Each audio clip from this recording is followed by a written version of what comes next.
జై శ్రీరామకృష్ణ. శ్రీరామకృష్ణుల ఆచరణాత్మక సందేశము. గురువు భగవదవతారము. నెంబర్ 117. అవతారమూర్తి అంటే భగవంతుని ప్రతినిధిగా పేర్కొనవచ్చు.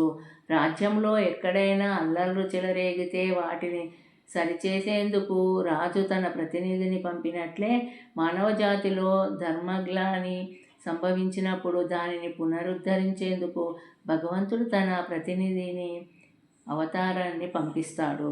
జై శ్రీరామకృష్ణ. 118.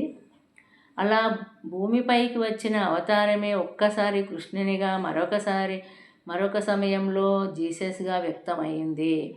జై శ్రీరామకృష్ణ. 119 నెంబర్.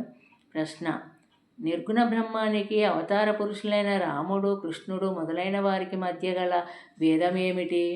జవాబు: ఈ రెండింటికి మధ్య గల తేడా సముద్రానికి తరంగాలకు మధ్యనున్నదే. జై శ్రీరామకృష్ణ. 120. శ్రీరామచంద్రుడు అవతారమూర్తిగా ఈ భూమిపైకి తెంచినప్పుడు 7 మహర్షులు మాత్రమే ఆయనను గుర్తించగలిగారు. అదేవిధంగా ఏ అవతారమూర్తినైనా కొద్ది మంది మాత్రమే వారిలోని దివ్యత్వాన్ని గ్రహించగలరు. జై శ్రీరామకృష్ణ. 121 నెంబర్. భగవంతుడు అవతారమూర్తిగా ఈ భూమిపైకి వచ్చినప్పుడు ఎన్ని గుణాలను గుప్తంగా ఉంచుతాడో ఎవరికి తెలియదు. జై శ్రీరామకృష్ణ.